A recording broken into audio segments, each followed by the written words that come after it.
जय हिंद साथियों, स्वागत है आप सभी का प्रयागराज फिजिकल एकेडमी के इस ऑनलाइन प्लेटफॉर्म पे। और आज एक बार फिर हम लेकर के आ गए हैं अपनी मैथ्स वाली शानदार क्लास 15 में 15 वाली।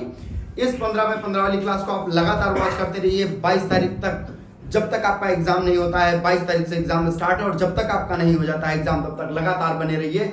हम वादा करते हैं कि आपकी शरीर पर वर्दी हम चढ़वाएंगे, बस लगातार बने रहिए। 35 में 35 का 50 में 35 का टारगेट है। हम इतना बड़ा कोई टारगेट नहीं लेकर चले हैं कि हमें नहीं मिलने वाला है, क्योंकि हमें केवल 35 क्वेश्चन सही करने हैं। 35 प्लस क्वेश्चन हमारे सही हो जाए बस। लेकिन ये तब होंगे जब आप 15 में 15 वाली सीरीज देखेंगे। 15 प्लस मतलब 15 में 15 आपको मैथ में लाना ही लाना है, और ये हम इसी वीडियो से दिलवा देंगे आपको। बस आप बने रहिए हमारे साथ, ठीक है। तो चलिए स्टार्ट करते हैं हम लोग पहला क्वेश्चन। और मैथ के ये शानदार क्वेश्चन लगातार आ रहे हैं, ये इसको हम ब्लैक कर दें क्योंकि आप लोग के लिए दिक्कत होने लगती है, ठीक है। चलिए तो स्टार्ट करते हैं आज का सेशन। और मैथ को पूरी तरीके से देखते रहिए, पूरी तरीके से कंप्लीट कराने की जिम्मेदारी हमारी है, ठीक है। ठीक है, दो संख्याओं का अनुपात 4:5 है, ठीक है। दो संख्याओं का रेशियो दिया गया है और उनका लघुत्तम यानी लासा दिया गया है 60। उनका महत्तम समापवर्तक बताइए। आपको पता है कि लासा और मासा और दो संख्याओं और लासा मासा में के बीच रिलेशन ये होता है कि पहली संख्या गुणे दूसरी संख्या बराबर एलसीएम गुणे एचसीएफ। ऐसा होता है कि नहीं होता है? यानी कि पहली संख्या और दूसरी संख्या गुणे एलसीएम गुणे एचसीएफ होता है। अब अगर हम लोग ठीक से देखेंगे तो आपको समझ में आएगा पहली संख्या क्या है। तो अगर पहली संख्या 4 है और दूसरी का रेशियो 5 है तो ये 4x हो जाएगा और ये 5x हो जाएगा। क्या हो जाएगा? 4x हो जाएगा और 5x हो जाएगा। और आपको पता है HCF क्या होता है, जो दोनों में कॉमन हो। यानी इसका मतलब हमारा HCF क्या बनेगा? अगर इन दोनों संख्याओं में देखें तो HCF हमारा क्या बनेगा? x बनेगा। क्या बनेगा भैया? x बनेगा, क्योंकि 4x और 5x हमने लिया है। तो पहली संख्या कितनी है? 4x। दूसरी संख्या कितनी है? 5x। और x जो कॉमन है वही है हमारा HCF। तो देखते हैं पहली संख्या कितनी है? 4x गुणे 5x बराबर एलसीएम हमारा कितना दिया गया है? 60। ये गिवन है। और HCF हमें पता चल गया है कि हमारा कितना है? x है। कितना है? x है। चलिए देखते हैं नेक्स्ट। तो नेक्स्ट हम देखेंगे तो x से x हमारा क्या हो जाएगा? कैंसिल। x से x भैया क्या हो जाएगा? कैंसिल। और x से x जैसे हम काट पाएंगे तो ये 4 पंचे होता है 20। 4 पंचे होता है 20। 4 पंचे 20 अगर हमें पता चल गया तो 4 पंचे 20 हो गया। और ये x तो x रहेगा ही, क्योंकि 2x थे, 1x बचा रह गया। सामने लिखा है 60। 20 से करना 20 और 20 थे 60, यानी x बराबर कितना आ गया? 3। कितना आ गया? 3। यानी हमारा महत्तम समापवर्तक कितना है? 3 है। तो इस तरीके से, इतना साधारण तरीके से हम लोग लगा सकते हैं एलसीएम और एचसीएफ के। एलसीएम एचसीएफ का एक क्वेश्चन आता ही आता है आपके एग्जाम में, ठीक है। तो लगे रहिए हमारे साथ, हम आपको दिलाएंगे वर्दी, और वो भी अग्निवीर में, ठीक है। तो नेक्स्ट क्वेश्चन देखते हैं। सोनू मोनू की आयु 9:12 थी। यदि सोनू की आयु 27 वर्ष है तो मोनू की आयु क्या होगी? तो पहले हम देखते हैं सोनू को। ये भाई साहब है सोनू और अपान है मोनू।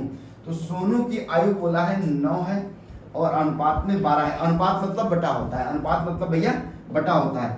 अब सोनू भाई साहब कितने साल के हैं? सोनू की आयु दी गई है 27 वर्ष। कितनी है? 27 वर्ष। मोनू की आयु कितनी होगी? अगर इसको ध्यान से हम लोग देखें तो रेशियो हमेशा गुणे में चलता है, ठीक है। तो 9 में कितने का मल्टीप्लाई करें कि 27 हो जाए? तो 3 का मल्टीप्लाई। किसका मल्टीप्लाई करना पड़ेगा? 3 का। 9 त्रिक 27। तो जिसमें ऊपर से गुणा, और ये जो अनुपात का नियम वो यही कहता है अगर ऊपर गुणा करोगे तो नीचे देना पड़ेगा। तो ऊपर 3 से किए हो तो नीचे भी 3 से करना पड़ेगा। तो 12 3 कितना हो जाएगा मित्रों? 36 हो जाएगा। फौजी भाई कितना हो जाएगा? 36 हो जाएगा। इसका मतलब ये कितने साल का है? मोनू अपना कितने साल का है बेचारा? 36 साल का है। सोनू हो गए 27 और मोनू निकल गया 36 साल का, ठीक है। नेक्स्ट क्वेश्चन हम लोग देखते हैं। नेक्स्ट क्वेश्चन अगर हम लोग देखते हैं, ये क्वेश्चन बहुत सुंदर सा प्रश्न है। एक बहुभुज जिसमें 8 भुजाएं होती हैं, तो 8 भुजाओं वाले बहुभुज को क्या कहते हैं? अष्टभुज बोलते हैं। क्या बोलते हैं? अष्टभुज बोलते हैं। षष्ठभुज क्या होते हैं? जिसमें 6 भुजाएं होती हैं। पंचभुजा वाले यानी 5 भुजाओं वाले को पंचभुज बोलते हैं, और 10 भुजा वाले को 10 भुज बोलते हैं। 10 भुजा वाले को 10 भुज बोलते हैं। तो अष्टभुजा, ये अष्टभुजा वाला क्या होगा?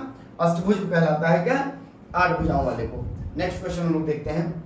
सारे क्वेश्चन शानदार हैं, बस फटाफट लगाते चलिए, ठीक है। कह रहा है, ये क्वेश्चन नंबर 4 है। कह रहा है 3m - 4n = 2 का मान क्या होगा। ये जो लिखा हुआ है इसमें थोड़ा सा मिसप्रिंट है, ये 2 यहाँ जो है ये स्क्वायर होगा, क्या होगा आपका स्क्वायर होगा। अब लगाना स्टार्ट करते हैं इस प्यारे से प्रश्न को। और कैसे लगेगा भैया, 3m माइनस 4n का स्क्वायर, इसकी वैल्यू क्या होगी, तो कुछ कॉमन तो दिख नहीं रहा है, तो a माइनस बी के होल स्क्वायर का फॉर्मूला निकाल देंगे। a माइनस बी के होल स्क्वायर का फॉर्मूला होता क्या है, a माइनस बी के होल स्क्वायर का फॉर्मूला क्या होता है, a square plus b square minus 2ab।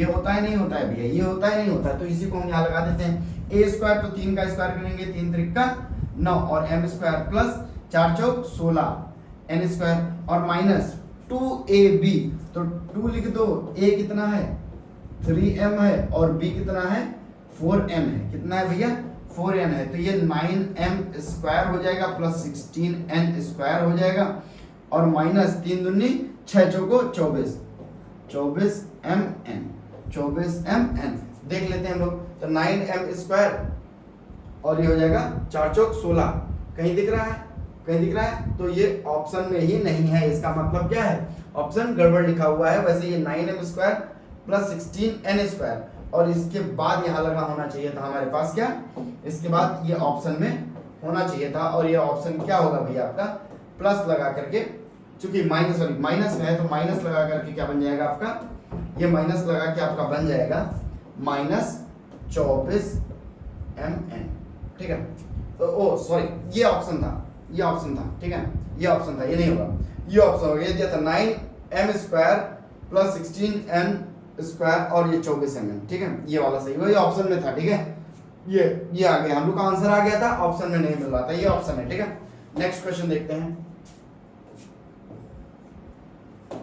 7 centimetre भुजा वाले दो घनों के आसन्न फलकों को जोड़कर एक ठोस बनाया जाता है, परिणामी घनाभ का आयतन ज्ञात करिए। बहुत ही प्यारा सा प्रश्न है, थोड़ा सा ये इमेजिन करने वाला प्रश्न है, थोड़ा सा दिमाग लगाना पड़ेगा, अपने दिमाग को 3 डायमेंशनल फिगर पर घुमाना पड़ेगा, ठीक है, 360 डिग्री अपने दिमाग को घुमाइए, आंसर आ जाएगा। कैसे भैया, कह रहा है 7 सेंटीमीटर भुजा वाला घन है, ठीक है, तो घन कैसे बनता है, ऐसा प्यारा सा अपना घन होता है, आपको बताइए, घन ऐसा होता है, ठीक है, जिसकी सभी भुजाएं बराबर होती है, तो ये घन है, क्या है ये घन है, और कितनी सेंटीमीटर भुजा है 7 सेंटीमीटर। कह रहा है ऐसे ही 2 घन है, एक घन और ऐसा ही है, क्या है, एक घन ऐसा ही और है, अगर इसको ध्यान से हम लोग देखें तो उतना ही है, ये भी उतना ही है, 7 सेंटीमीटर ही है, कोई दिक्कत तो है नहीं। अब इसको कह रहा है कि इससे एक घनाभ बनाया जाता है, क्या बनाया जाता है, एक घनाभ, यानी इन दोनों को जोड़ करके एक घनाभ बना दिया जाता है। चलो बना लेते हैं हम लोग, इन दोनों को जोड़ करके क्या बना दिया गया, एक घनाभ बना दिया गया। तो घनाभ कैसा दिखेगा, ऐसा दिखेगा, कैसा दिखेगा भैया, ऐसा दिखेगा, ये एक घनाभ बना दिया जाता है। अब इस घनाभ को अगर ठीक से हम लोग देखें तो पता है घन की सभी भुजाएं बराबर होती हैं, ये भी 7 होगा, ये भी 7 होगा, ये भी 7 होगा, ये भी सब 7 है। क्या इसमें परिवर्तन कहाँ हो रहा है, तो दोनों जोड़ा जा रहा है, तो जोड़ेंगे तो लंबाई जो हो जाएगी इसकी, तो लेंथ कितनी हो जाएगी, 14 हो जाएगी, क्योंकि दोनों जोड़ा जा रहा है, 7 7 14 हो जाएगा। क्या इसका ब्रेथ बदलेगा, नहीं भैया, तो b कितना हो जाएगा, ये 7 ही रहेगा। h हाइट में कोई परिवर्तन होगा, नहीं हो रहा है, ये भी कितना होगा, क्योंकि ऊंचाई तो सेम ही रहेगी ना, लंबाई केवल बदल रही है क्योंकि दोनों जोड़ा जा रहा है, तो LBH इतना है। पूछा क्या गया, आयतन ज्ञात करिए, परिणामी घनाभ का, किसका, घनाभ का, और घनाभ का आयतन अगर हम लोग देखें तो घनाभ का आयतन हम लोगों ने पढ़ा है, घनाभ का आयतन क्या होता है, LBH, तो जो क्यूब होता है, सॉरी क्यूबॉइड होता है, इसका LB और H होता है, कितना होता है, LBH होता है, किसका, इसका जो आपके पास इसका आयतन होता है, तो आयतन कितना हो जाएगा, ये लेंथ कितनी है भैया, तो ये 14 हो गई है, कितनी हो गई है, 14 हो गई है, और ब्रेथ कितनी हो गई है, 7 हो गई है, और जो हाइट है वो भी कितनी है, 7 है, तो ये 14 और गुणे 7 7 49, कितना हो जाएगा, 7 7 49, 49 गुणे 14 आप कर लीजिए, आपका आंसर आ जाएगा। चलिए कर देते हैं हम, अब आप लोग तो करेंगे नहीं, ठीक है, ये 49 इंटू 14 करके बताइए फटाक से, आंसर क्या होगा, 9 चौक 4 36 के 6 हासिल 3, और इसमें 6 किसी में लास्ट में आ रहा है, हाँ भैया 6 एक में ही आ रहा है लास्ट में, तो यही हो जाएगा। चलिए आगे कर लेते हैं, वैसे 4 36 के 6 हासिल 3, 4 चौक 16, 16 3 16 और 3 19, 19 के 9 हासिल 1, और ये कितना हो जाएगा, 1 9 9, इसको कट करके 1 9 9 हो जाएगा, और 1 चौके 4 हो जाएगा। ऐसा लेकर अगर हम लोग जाएंगे तो ये कितना हो जाएगा, 6 का 6 हो जाएगा, और 9 9 18 और 1 19, दोनों सॉरी 9 9 18 और एक इधर से आ जाएगा तो कितना हो जाएगा, एक तो ये 5 हो जाएगा, ठीक है। 586 होना चाहिए, 686 लिखा है, ठीक है। ये वाला क्वेश्चन सही हो जाएगा। ये इस तरीके से थोड़ा सा इमेजिन करने वाला क्वेश्चन था। दो घनाभ को हम लोग जोड़ेंगे, दो घनों को जोड़ेंगे तो एक घनाभ बन जाएगा। घनाभ जब दो घन जोड़े जाएंगे तो सिर्फ उसकी लंबाई में परिवर्तन आएगा। तो लंबाई 7 की जगह कितना हो जाएगी, 14 हो जाएगी। बाकी उसका ब्रेथ यानी उसकी चौड़ाई वो 7 ही रहेगी और हाइट भी 7 ही बना रहेगा, ठीक है। नेक्स्ट क्वेश्चन देखते हैं।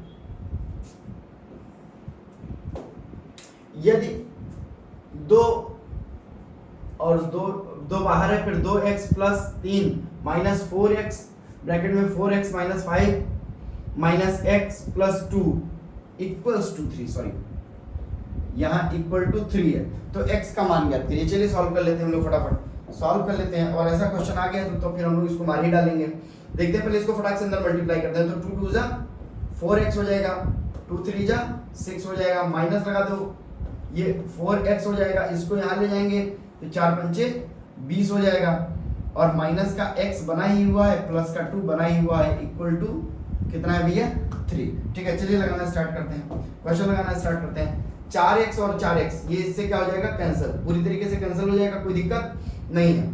अब देखते हैं हम लोग, तो ये 2 था प्लस का और 6 प्लस का, तो 6 2 कितना हो जाएगा 8, और ये माइनस का 20 और माइनस का x बराबर कितना आ जाएगा 3। हम लोग इसको करते हैं, इस x को इस पार भेजेंगे हम लोग। अगर इस x को इस पार भेजेंगे तो कितना हो जाएगा, ये देख लेते हैं। 2 दूनी 4x, 2 3 6, माइनस में 4 एक 4 और 4 पंचे 20, ये प्लस का 20 हो जाएगा भैया, ये माइनस माइनस प्लस हो जाएगा, ठीक है। और फिर इसको देखेंगे माइनस x प्लस 2 और 3, तो ये x तो कट चुका है। अब जब हम इसको देखेंगे तो ये प्लस का 20 है, तो ये 20 और 8 कितना हो जाएगा भैया 28, 20 8 28, और 3 इधर था, प्लस का इधर आएगा, माइनस का 3 हो जाएगा, माइनस का x था उधर जाएगा, प्लस का x हो जाएगा, तो ये कितना हो जाएगा 25। तो x बराबर कितना आ जाएगा अपना 25, x बराबर कितना आ जाएगा भैया 25 आ जाएगा, ठीक है। नेक्स्ट क्वेश्चन देखते हैं। लिखा हुआ है क्वेश्चन नंबर 7, 7/10 का प्रतिशत कितना होगा। अगर 7/10 लिखा हुआ है, इसको परसेंटेज में चेंज करना है, तो किसी भी नंबर को परसेंटेज में चेंज करना है तो 100 से मल्टीप्लाई करना पड़ेगा, 100 से मल्टीप्लाई करना पड़ेगा। 0 0 कट जाएगा, 7 धाम 70, कितना परसेंट हो जाएगा भैया 70। तो ऐसे क्वेश्चन आप सेकंडों में कर सकते हैं, बस आपकी प्रैक्टिस होनी चाहिए, ठीक है। लगातार साथ में प्रैक्टिस करते रहिए, बहुत जल्द हम ऐसा कर देंगे कि आपसे कोई भी क्वेश्चन ऐसा नहीं होगा जो सॉल्व ना हो। सारे क्वेश्चन आप चुटकी बजा के सॉल्व कर सकते हैं मैथ के, ठीक है। नेक्स्ट क्वेश्चन दिया गया है 12 18 24 का HCF। अब देखो भैया 12 18 और 24 इसका हमें निकालना है HCF। क्या निकालना है, HCF निकालना है, निकाल लेते हैं। HCF मैंने क्या बताया था, जो तीनों में कॉमन हो, क्या हो, जो तीनों में कॉमन हो। तो इसको हम लोग देखेंगे तो 2 दूनी 4 और 3 12, 2 दूनी 4 3 12। इसको देखते हैं हम लोग, तो 2 3 6 अब 6 त्रिक 18, 2 3 6 त्रिक 18। अब ये सारे नंबर प्राइम होने चाहिए, प्राइम मतलब जो किसी से कट ना रहे हो। 24 में देखेंगे तो 2 3 6 और 6 दूनी 12 और 12 दूना 24, ऐसा हो गया। 2 दूनी 4 दूनी 8 त्रिक 24, ये हो गया। हमारा मानना क्या है, HCF होता क्या है। अगर इनका हम HCF निकाल रहे हैं, क्या निकाल रहे हैं, HCF निकाल रहे हैं, तो HCF मतलब हाईएस्ट कॉमन फैक्टर, जो सबसे ज्यादा मैच करता हो। तो चलिए मैच कराने वाला एक बार हम लोग देख लेते हैं। 2 2 2 ये तीनों में मैच कर गया, 1 2 लिख लेते हैं, ठीक है। फिर 3 3 3, ये देखिए ये मैच कर रहा है, 3 3 3 तीनों में मैच कर रहा है, लिख लेते हैं। 2 इसमें तो है, लेकिन इसमें 2 अब नहीं बचा है। इसमें 3 तो है और इसमें 2 नहीं है, इन दोनों में है, यानी अब कोई संख्या नहीं है जो कहीं भी मैच कर रही हो। तो ये 3 दूनी 6, इनका HCF क्या आ जाएगा 6 आ जाएगा। कितना आ जाएगा भैया 6 आ जाएगा, ठीक है। नेक्स्ट क्वेश्चन देखते हैं हम लोग। 400 रुपए 4 वर्षों में 480 रुपए हो जाते हैं, ठीक है। तो प्रति प्रतिशत साधारण ब्याज दर ज्ञात कीजिए, ठीक है। तो साधारण ब्याज की उस वक्त रेट कितनी थी भैया, देख लो। मैंने बताया था जो अमाउंट होता है, अमाउंट इक्वल्स टू होता है प्रिंसिपल प्लस इंटरेस्ट। क्या होता है, प्रिंसिपल प्लस इंटरेस्ट। 4 वर्षों बाद कितना रुपया हो जा रहा है, 480 रुपए। कितना हो जा रहा है, 480 रुपए। 480 रुपए मतलब क्या है, अमाउंट है। प्रिंसिपल कितना था, स्टार्टिंग में कितना था, 400 रुपए था, प्लस इंटरेस्ट हो जाएगा। अब अगर ध्यान से हम लोग देखें तो इनको इंटरेस्ट कितना मिल रहा है, तो 80 रुपए मिल रहा है। कितना मिल रहा है, 80 रुपए मिल रहा है। ठीक है, अब ये इंटरेस्ट अगर आपको पता लग गया तो परसेंटेज निकालने में कोई दिक्कत है नहीं। चलिए देख लेते हैं आगे कैसे लगाएंगे। आगे हम लोग को पता है फॉर्मूला सीधे सीधे। एसआई का फॉर्मूला क्या होता है, एसआई इक्वल्स टू होता है सिंपल इंटरेस्ट इक्वल्स टू होता है पी आर टी अपॉन 100। साधारण ब्याज बराबर होता है मूलधन गुणे दर गुणे समय बटा 100। हमारे पास ये दिया गया था, इंटरेस्ट कितना दिया गया था, 80 रुपए हम लोगों ने निकाल लिया है। ठीक है, प्रिंसिपल कितना था, 400 रुपए था। कितना था, 400 रुपए था। रेट पता नहीं है, दर पता लगानी है, टाइम पता है कितना साल लग रहा है भैया, 4 साल लग रहा है। और है कितना, अगर ठीक से देखें तो है कितना, अपॉन में होता है 100। 0 से 0 कट जाएगा, 0 से 0 कट जाएगा। 4 से काटेंगे हम लोग, ये कितना है 4 और एच कितना है 4। 4 से पहले काट लो तो 4 दूनी 8, 20 आ जाएगा। फिर 4 से काटो 4 पंचे 20, तो रेट जो आ जाएगा, रेट कितना आ जाएगा, 5% आ जाएगा। कितना आ जाएगा भैया, 5% आ जाएगा। क्या 5% कहीं दे रहा है, मार दो धाए से। ऐसे क्वेश्चन देखते ही मारो पटाख से लगा के एक बार में दिखाएंगे। ये ऐसे क्वेश्चन है जो एक बार में आप सही कर सकते हैं, बस प्रैक्टिस के दम पे। ठीक है, साधारण ब्याज का प्रश्न था, कोई बहुत टफ क्वेश्चन नहीं था। आप लगाते चलिए, मजा आता चलेगा। अब ये भी क्वेश्चन है, ये भी क्वेश्चन एक आ ही जाता है। ठीक है, ये ऐसे मैथ के क्वेश्चन जब आ जाते हैं तो बच्चे डर जाते हैं। इनके लिए एक ट्रिक मैं बता देता हूं, सबसे आसान ट्रिक। एक पाइप ए और पाइप बी, एक पानी की टंकी को क्रमशः 10 घंटे में भर सकते हैं। तो ए भाई साहब कितना घंटा लगाते हैं, 10 घंटे। बी भाई साहब कितना लगाते हैं, 10 घंटे लगाते हैं। ठीक है, तो अगर देखा जाए तो इन दोनों का पहले एलसीएम लेते हैं हम लोग। क्या लेते हैं, एलसीएम लेते हैं। तो कितना आएगा, 10 आएगा। कितना आएगा, 10 आएगा। ये जो दिन ले रहे हैं, ये क्या ले रहे हैं, दिन। ऐसे हम लोग को क्वेश्चन आपको ऐसे ही लिखाना है, दिन जितना ले रहे हैं ए और बी यहाँ लिख देंगे। फिर इन दोनों का एलसीएम लेंगे, ये लिख लेंगे। और सामने एक एरो ऐसे ही बना लीजिए आप लोग। ठीक है, और एक एरो जो आप ऐसे बनाएंगे तो इनके सामने क्या लिखना है, इसको इससे डिवाइड करिए। कितनी बार मिल जाएगा, 10 एकन्नम 10 और 10 एकन्नम 10, डिवाइड कर दीजिए। अब ये इनकी फ्रीक्वेंसी आ गई कि ये इस रेट से काम करते हैं, यानी 10 दिन में काम कर रहे हैं। कुल काम कितना था, 10। ये जो आएगा ये कुल काम होगा। ये क्या कहलाएगा, कुल काम। कुल काम, ये कुल काम है। ठीक है, तो कुल काम है अगर ये क्या है, दिनों की संख्या है। ये फ्रीक्वेंसी की क्या है, यानी एक दिन में कितना काम करते हैं, एक काम करते हैं। तो 10 दिन में कितना काम करेंगे, 10 काम करेंगे। तो इस तरीके से अगर इन दोनों को जोड़ दिया जाए, क्योंकि बाद में कह रहा है दोनों पाइप का, अगर दोनों पाइपों को एक साथ कर दिया जाए, यानी ए प्लस बी दोनों पाइप एक साथ काम करें तो कितना दिन लगेगा। तो पहले हम देख लेते हैं, एक और एक कितना हो जाएगा, 2। कितना हो जाएगा, 2। यानी कि इनकी फ्रीक्वेंसी कितनी आ गई, 2। और काम कितना था, 10। और चूंकि एक साथ मिलके कर रहे हैं तो एक काम ये लोग कितने दिन में करेंगे, एक दिन में कितना काम करेंगे, 2 काम। 2 से डिवाइड कर दो, 2 पंचे 10, यानी वही काम जो 10 काम था वो दोनों लोग मिलकर करेंगे तो 5 दिनों में हो जाएगा। कितने दिनों में हो जाएगा, मतलब ये सर घंटों की बात है, घंटों की बात है। तो कितने घंटे में हो जाएगा, 5 घंटे में हो जाएगा। ये 10 घंटे में करते थे, ये 10 घंटे में करते थे। दोनों की फ्रीक्वेंसी कितनी आ गई, 1। जब दोनों मिल के करेंगे तो 1 घंटे में कितना काम करेंगे, 2 काम। काम कितना था, 10। तो 2 पंचे 10, यानी 5 घंटे में वो काम हो जाएगा। नेक्स्ट क्वेश्चन देखते हैं। एक लड़की एक पंक्ति में खड़ी है। अब ये रीजनिंग टाइप का क्वेश्चन है। एक लड़की एक पंक्ति में खड़ी है, उसका ऊपर से रैंक 27 है। अब ये कैसी लाइन है, ठीक है, इस लाइन में लड़कियां खड़ी हुई हैं। तो अगर ऊपर से देखा जाए तो एक लड़की है जो जिस लड़की को हम लोग पहचान रहे हैं, इसकी 27th रैंक है। कितनी रैंक है, 27वीं रैंक है।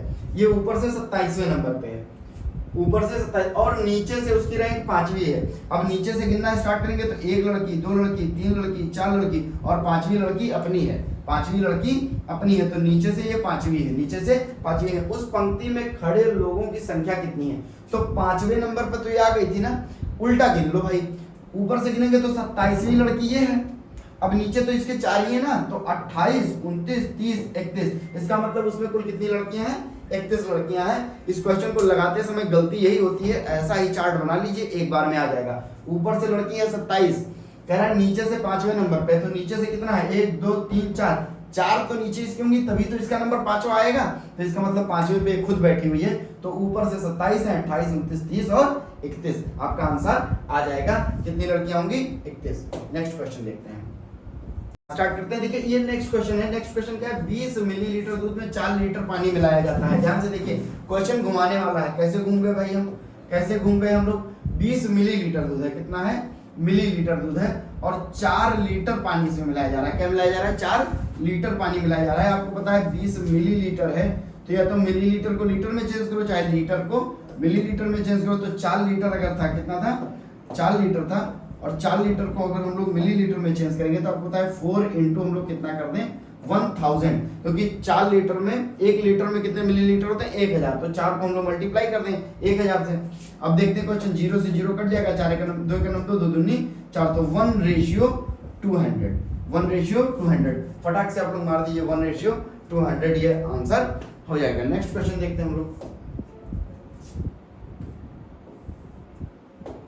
राम और श्याम चॉकलेट के 320 पैकेटों को, अब 320 पैकेट कुल थे, कुल कितने थे? 320 पैकेट को 7:9 के अनुपात में बांटते हैं। तो राम भाई साहब को कितना मिलता है और श्याम को कितना मिलता है? राम को मिलता है 7 रेशियो और श्याम को मिलता है 9 रेशियो। तो 7x + 9x ऐसा कर देते हैं हम लोग। कितना कर देते हैं? 7x और 9x। 7 9 7 कितना हो जाएगा?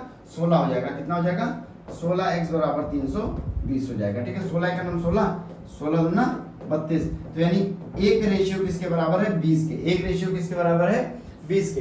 तो राम को कितनी चॉकलेट मिली? तो राम को कितना मिल रहा था? 7 रेशियो। तो 7 दूनी कितना हो जाएगा? गुणे 7 कर दिए 140। तो श्याम को कितनी चॉकलेट मिली? राम को कितनी चॉकलेट मिली? 140 चॉकलेट मिलेगी। नेक्स्ट क्वेश्चन देखते हैं। शांति की 3 पुत्रियां हैं, उसकी और उनकी औसत आयु 15 वर्ष है। तो भैया शांति की 3 पुत्रियां हैं, A, X, Y और Z। इसकी 3 पुत्रियां हैं, और तो 3 पुत्रियां 3 हो जाएंगी। इनकी आयु कितना है? 15 वर्ष है, यानी औसत आयु। ठीक है, औसत आयु। और आपको पता है औसत आयु ऐसे निकाली जाती है X + Y + Z। अगर हम निकालें तो इन तीनों पुत्रियों की X + Y + Z, इनकी कुल उम्र कितनी हो जाएगी? 15 से 45 साल की। ये कुल कितना है? 15 साल की है। यदि उसने 11 वर्ष की एक बच्ची को गोद ले लिया तो नया औसत क्या होगा? अब देखिए X + Y + Z = 45। ये 3 पुत्री इनकी थी। अब इन्होंने एक नया काम और कर लिया। उन्होंने क्या किया? X + Y + Z यानी 45 साल जो इनकी एवरेज मतलब कुल उम्र थी X Y Z की, इसमें 11 साल की एक बच्ची और ले आए। अब इनका औसत उम्र पूछा जा रहा है। तो अभी तक 3 बच्चियां थी, अब कितनी हो जाएंगी? 4। तो ये 45 और 11 कितना हो जाएगा? 5 1 6 और 4 1 5, 56 साल और बटे 4, 4 1 4, 4 चौक 16। तो अब औसत उम्र कितनी हो जाएगी भैया? अब बच्चों 11 वर्ष की एक बच्ची को गोद ले लिया तो नया औसत क्या होगा? तो नया एवरेज कितना होगा? अगर हम लोग इसको ठीक से देखें तो 15 से 45 हो जाएगा। ठीक है, सही लगाया हम लोगों ने। और ये 45 साल इन तीनों बच्चियों की X Y Z की उम्र थी। 11 साल की एक नई बच्ची आ गई, और अब 3 बच्चियों की जगह कितनी बच्चियां हो गई? 4 लड़कियां हो गई। 4 देख लेते हैं तो कितना हो जाएगा? 5 1 6 और 4 1 5, 56 बटे 4। सही तो है भैया। नया औसत क्या हो जाएगा? 4 1 4, 4 चौक 16, 14 हो जाएगा। इसमें ऑप्शन नहीं दिया है। ठीक है, कितना हो जाएगा? 14। नया औसत कितना हो जाएगा इनका? 14 हो जाएगा। ठीक है, नेक्स्ट क्वेश्चन देख लेते हैं फटाफट। और ये 15वां क्वेश्चन है। आपको पता है ये लास्ट क्वेश्चन है। 15 क्वेश्चन का टेस्ट था। अगर इसमें देखेंगे हम लोग तो शानदार तरीके से एक निश्चित कूट भाषा में D को 4 लिखा जाता है। आपको पता है अगर हम लोग देखें A, B, C और D, तो 1 2 3 और 4, चौथे नंबर पे 4 आता है, यानी D को क्या लिखा जाता है? 4 लिखा जाता है। एंड को 19 लिखा जाता है। अब एंड क्या है? A N D। And A क्या हो जाएगा? 1 हो जाएगा। N क्या हो जाएगा? 14 हो जाएगा। N की वैल्यू क्या होती है? अगर 1 2 3 4 में देखेंगे तो N 14 होता है, और D 4 होता है। D कितना होता है भैया? 4 होता है। D 4 होता है। ठीक है, तो ये कितना हो जाएगा? D 4 हो जाएगा। तो 14 4 18 19, ये कितना हो जाएगा? 19। तो ये 19 है। इसका मतलब सही चल रहा है। हम लोग नंबरिंग को काउंट कर रहे हैं। इसको काउंट कर रहे हैं, नंबरिंग को काउंट कर रहे हैं। अब अगर नंबरिंग को काउंट कर रहे हैं तो इन्होंने हमसे पूछा क्या है भाई? इन्होंने हमसे पूछ लिया है कि ADM क्या होगा? ADM क्या होगा? ठीक है, ADM का होगा। A 1 होता है, D 4 होता है, और M आपको पता है N 14 होता है। तो M के बाद N आता है, तो M कितना हो जाएगा? 13 हो जाएगा। तो 13 एक 14 4 18 हो जाएगा। कितना हो जाएगा भैया? 18 हो जाएगा। और इस तरीके से हमारे 15 क्वेश्चन, जिसमें 2 रीजनिंग के क्वेश्चन थे, 13 मैथ के क्वेश्चन थे। ये शानदार सेशन कंप्लीट हुआ। बने रहिए हमारे साथ 15 की 15 वाली सीरीज में। हम आपके 15 में 15 मैथ सही कराएंगे और रीजनिंग भी सही होंगी आपकी 5 में 5। बने रहिए हमारे साथ प्रयागराज फिजिकल एकेडमी के साथ। जय हिंद साथियों। आपको पता है कि ये जो क्लासेस चल रही हैं ये लगातार चल रही हैं, ठीक है। तो इसमें आप लोग बने रहिए, ठीक है। मुलाकात होती है नेक्स्ट क्लास में। जय हिंद।